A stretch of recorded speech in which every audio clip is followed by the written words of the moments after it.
So I have another game here with Jamie's custom biotics deck, what I kept referring to incorrectly as the Foundry. So I wanted to look at this deck again. I wanted to watch another game with this deck. Specifically, we have Andromeda here on the left, played by Peter. Peter's been featured on his channel quite a bit. He was in the finals for the regionals. You could find him in that game. Many other games. Anyway, Peter is a very good player, and I've played a mid-seasons deck against him before, and I know he's very good at not letting you trigger that mid-seasons. He's very aware of that threat. So I wanted to see how this would go against a player who is probably, who I know just from playing against him is very much going to be looking out for mid-seasons specifically. So that's what this game's about. So let's see how this goes down. So Andromeda is taking the opening hand. Like usual, I didn't totally notice if that was a mulligan there from the Corp. I never notice those because I'm always talking about something or another when they're taking the mulligan. So looks like Andromeda's keeping her hand though. So this will be the last game of the August tournament. I had it more recorded, but they're either very long or they're just kind of like total blowouts. So I'm trying to find games that are a little more interesting for one reason or another. So Andromeda here, Dirty Laundry, Desperado, some breakers, Inside Job. Really, really good stuff. Katie Jones.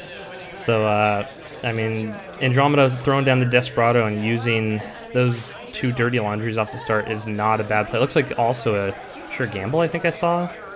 Really strong start for Andromeda, and Passport and a Yogg, I believe. So very strong opening hand. And Corp, I saw Scorch. Okay, so this was the mulligan, so I didn't miss a mulligan. I couldn't quite make out what was the Corp's hand there, but Jamie did not want to keep it.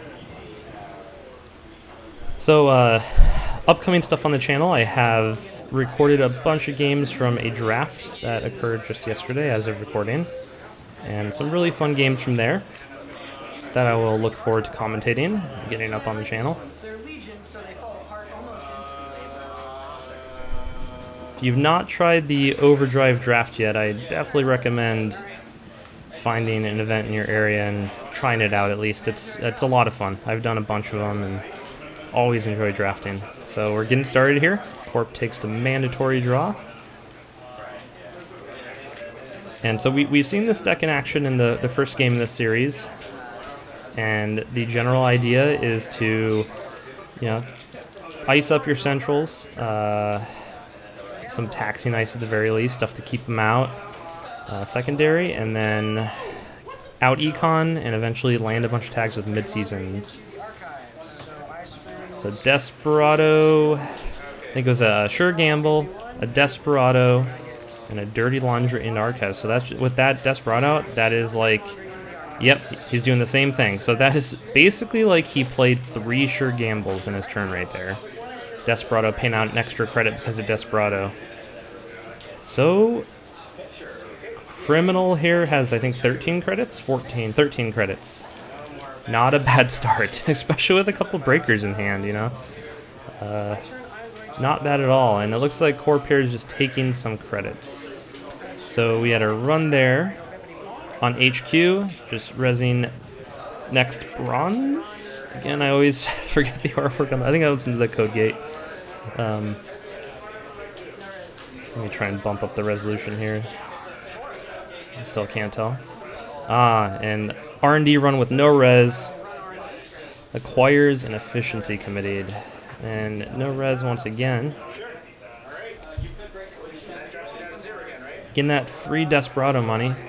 So the early runs here with the runner are very strong. He ran click 1.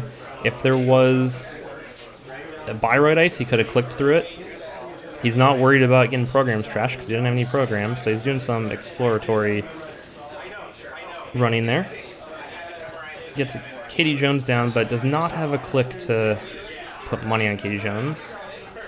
But he didn't feel like he had something better to do with his turn, so might as well get it down. Corp taking credits again, and we have an R&D run, no res on that ice. Makes me really curious what it is. besides seeing the top card R&D, getting that Desperado money, that's all super efficient, getting that information.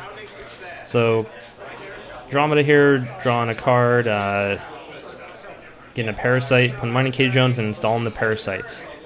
So that ice will be dead at the start of next turn, I believe.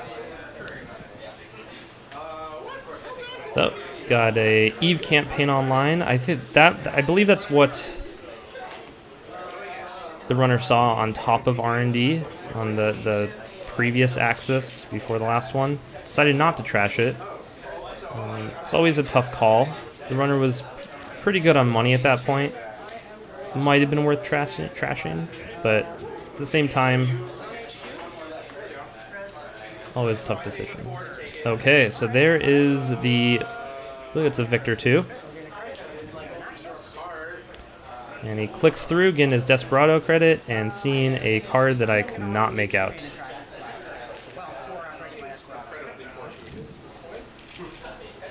I believe that was more money on Katie Jones. A little bit hard to tell with those transparent credits kind of blend into that alternate art Katie Jones. Make it a little bit hard to see what's on there. I think there's like 6 credits on it. That's my guess. Okay, we have R&D for the first click, and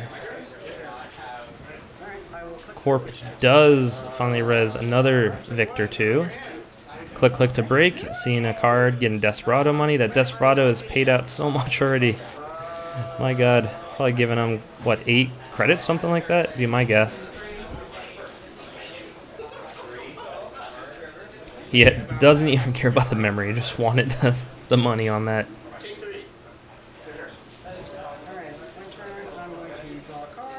The new Criminal Console Boxy just came out, and man, it is hard to compete with Desperado. Okay, so he does draw an Account Siphon and an emergency shutdown. That could be a good play next turn if he doesn't mind floating a couple tags. He'll need all his clicks to do it, so he might hold off that plan. Just because he has a lot of money on Katie Jones, so he wouldn't be able to clear the money and also Account Siphon and also emergency shutdown. That's what I would want to do at least.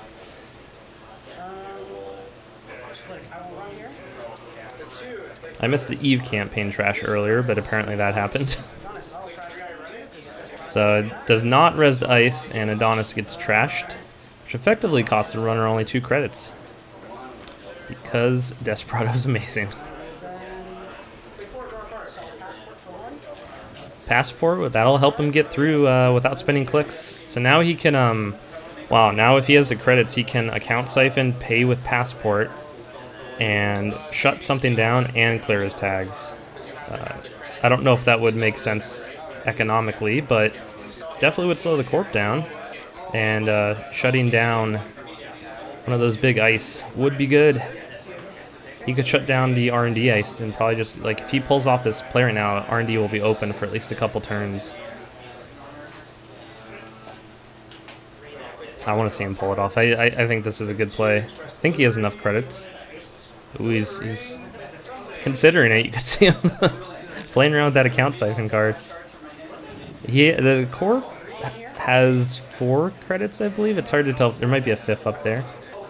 Does not trash what I assume is an Eve campaign.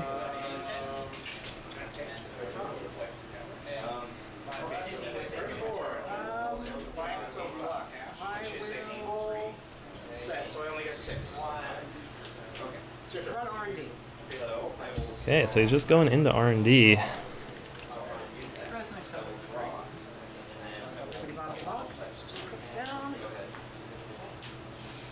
And that is next silver, I believe, the barrier.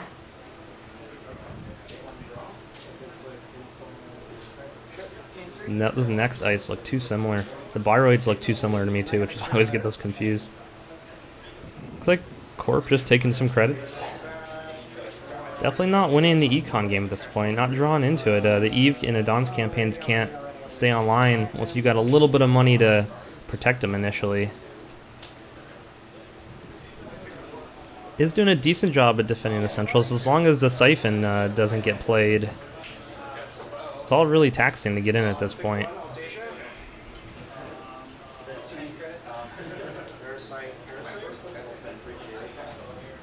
I'd like to see maybe next turn, because he already drew a card. Take the money off Katie Jones, siphon, and shut down. Let him trash the Katie Jones. Only 2 points on the table so far, though. This is one of these cases as a runner where you're trying to, like, you have no idea where the agendas are really. They could be stacking up in HQ. That could be part of the runner's problem at this point. Does run into HQ, but doesn't see anything. You know, if you see, okay, and there's a shutdown. Perfect. That does limit your ability to siphon, but that's okay. You don't need to siphon. More money on Katie Jones. Lost my train of thought. I feel like I think I was getting to making the point that to make the campaigns work, even Adonis campaign, you have to have a little bit of seed money. You need to be able to defend them. You need to be able to res ice. Okay, so here we got a little bit of aggression from the Corp, playing a hedge fund. Taking the credits now for the hedge fund and installing a new remote. This might work out. I mean, but he has a. Ooh, he's considering the siphon again. Maybe just to drain credits because he knows that the Corp can res that ice. Yeah. Then he could get into that remote. But he's gonna have to decide between. Does he have enough credits to get through? I guess he could click. He's going to click, and then he's probably going to clear off Katie Jones. That's not bad.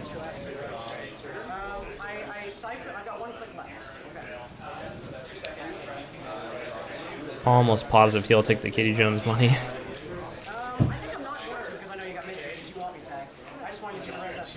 Oh, okay, so he's saying he's not going to trigger the account siphon. He's just going to access the card. He really just wanted him to res that that ice. He might not have resed it if he didn't siphon. Okay, Adonis being resed, and Corp still a little bit low on money now, having to res that HQ ice. Those Victors, man, having 2 of those resed at this point, really expensive. Invested 15 credits in those Victor 2s. And now he has to decide if he wants to try and defend this. He probably either can't res the ice, or maybe he can res it, but it won't end the run. Otherwise, I mean, if you could end the run there, I think it'd be worth doing to protect the Adonis campaign.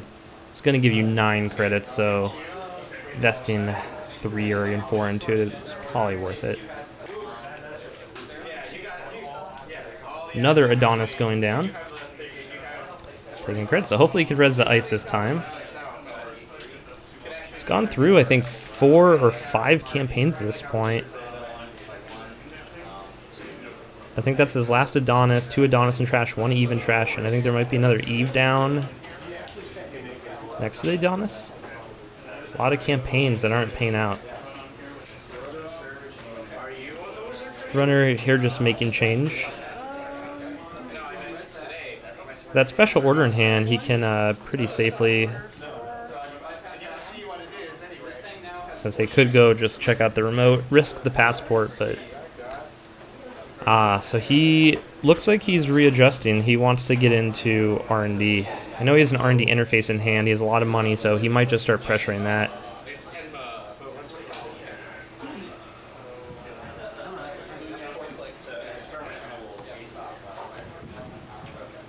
I think it costs something like 5 credits to get through the Victor 2 with the passport.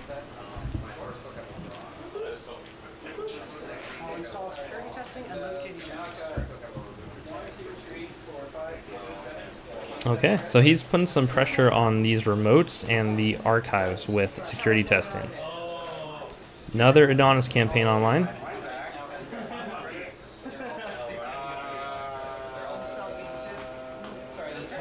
And the Corp just not drawing... I mean, the econ operations are just not coming up. He's played a one sure gamble. I'm not sure if he has any more econ operations. I can't remember everything in his deck. So security testing the what I think is the Eve campaign.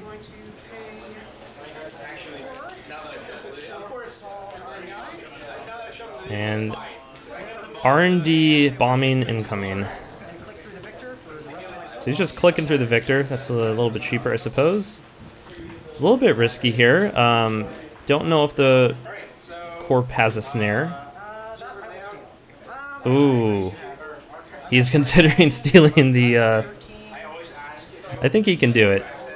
Because he's worried about mid-seasons. But Corp seems to be at 8 credits, and the runner, I think, is at 13. So yeah, he does steal it, leaving him at 9 credits. He has no clicks left. I think he was supposed to... Oh yeah, he saw 2 cards, right? So he should be pretty safe. The Corp can technically mid-season sim, but it would cost the Corp basically all of his econ to do that. And then the runner...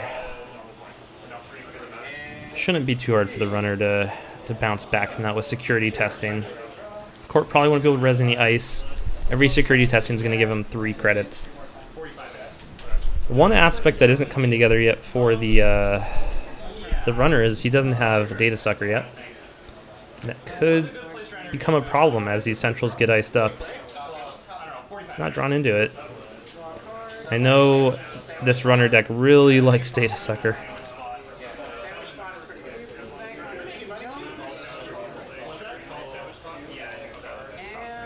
This looks like he's just building up a bit, drawing cards. He drew into a legwork,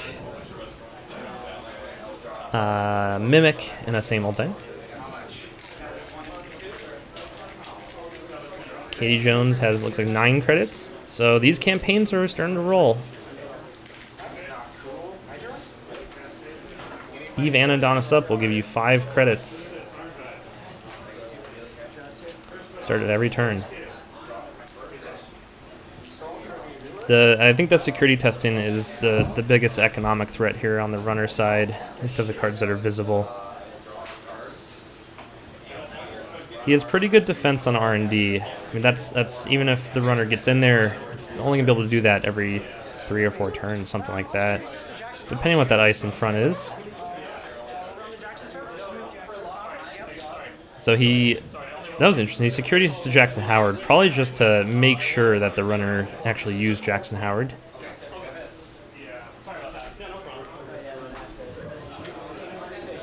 I guess that makes sense. I'm trying to figure out if that was a smart move.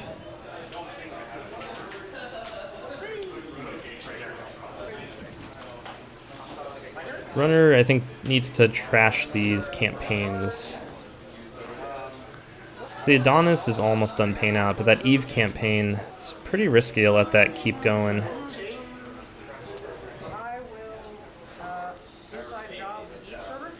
Okay, that's exactly what he's doing. So he's inside jobbing Eve server to trash it.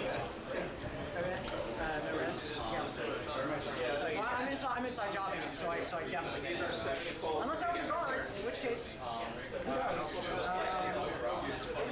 Yeah, I mean, he could have ran it, but you risk Rototurp being popped up in front of you, which is really bad. Because I had to run to force it off Jackson. Then that was 2. 3 raw, and 4 is located. If it wasn't for Katie Jones, I'd say the Corp is in a really good position here. There are 12 credits on Katie Jones, which is a Corp seems to be at about 15, so it's pretty respectable. But once the Katie Jones money is taken off, that's gonna match pretty much what's in the bank there. Makes mid-seasons difficult. And a surprise C-Source right now would just be wonderful. I don't think it's gonna happen though. Okay, install and take 2 credits. That may be an agenda. I'm kind of smelling an agenda there. Just ooh, okay. to strength, 1, 2 to break. So he's spending 6 to get through the Victor 2. Runner losing 5.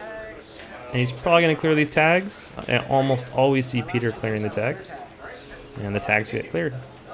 So he spent 6 to get 11. Click, take 5 from the Corp. I guess that works out. It's not hugely profitable, but slowing down the Corp a little bit, swinging the economy the way you need to make it go when you're playing against mid-seasons. I don't know if he knows for sure that mid-seasons is like, this is when you're playing custom biotics and you're not seeing influence, kind of have to, like, they're not showing you anything. It's not the ice, so you have to assume it's those high influence operations. There's the data sucker. Security testing was not declared, and the server it was testing before no longer exists, so he's maybe not running this turn.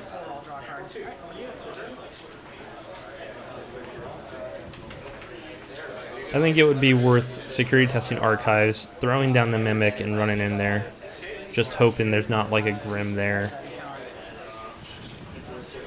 You could click through an Ichi. That'll get your data suckers going, give you some money. Wow, he installs over the next ice. I'm always curious when players do that. Like, that was costing the runner 1 credit. So assuming they're going to go in there like at least once more in the game, it's kind of worth it to keep it there. Security testing on archives. Oh, okay, he puts the ferry out. Even better. Now he's, at no risk here. And he could definitely get in there.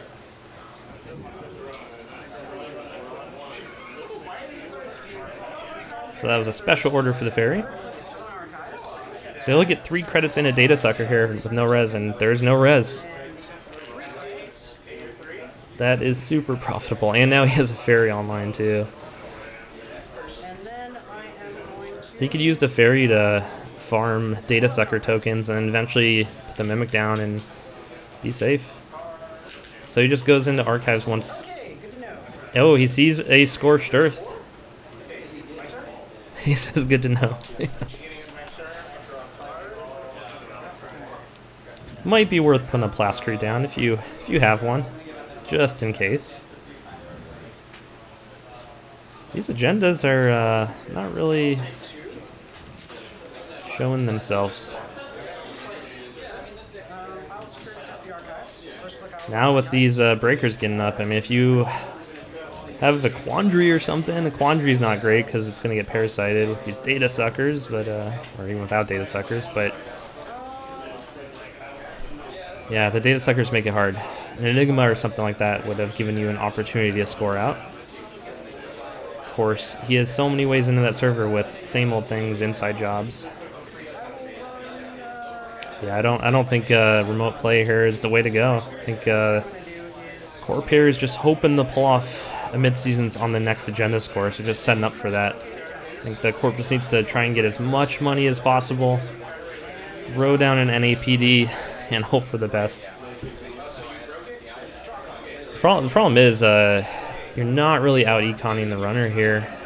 That Katie Jones just giving too much money. To make Project Ares work, it needs a lot of tags. Here's the money, though. Finally, those operations coming up.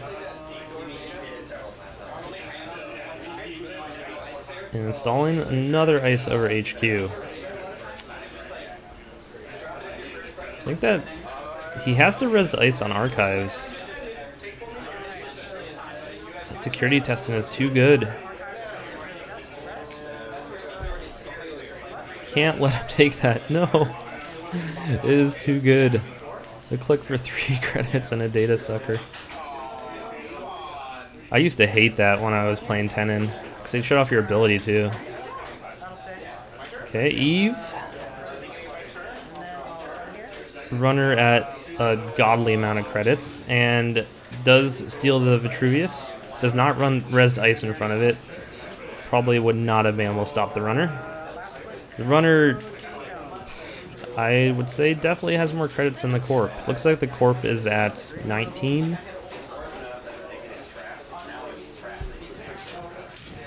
I think a little hard to tell how many the runner has, but the runner has at least 20, it looks like. Making some change here, making it easier for us to see.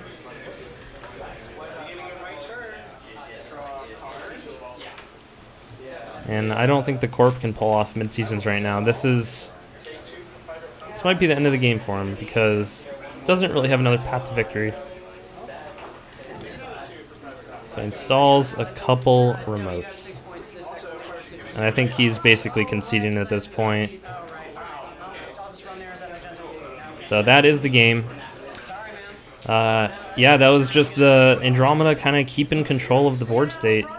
Just doing a really good job of avoiding those mid-season threats. And just slowly grinding out the win. So I think that was an interesting contrast to the first video where this mid-season deck did totally work, and you know, like it was like the most glorious, I think, example of this kind of deck working. And it's good just to see how it can also sometimes not work, I guess. Okay, so that is the end of this tournament. We will have the drafting video soon, and then another good thing I should point out: the next weekend's tournament, it'll be on the 21st of September. We're having a special noise tournament at Games of Berkeley. So if you're in the area, definitely check that out. But we're gonna award an alternate art noise. A local player, Stephen Lee, went to Gen Con, got an alternate art noise. We are going to give that away to the top noise player. So that's a totally optional thing, but so I'm going to record a bunch of noise games at that tournament, and I think it'll be fun to see what people come up for, a lot of different noise decks. So that's what's coming up. That'll be fun. All right, thanks for watching.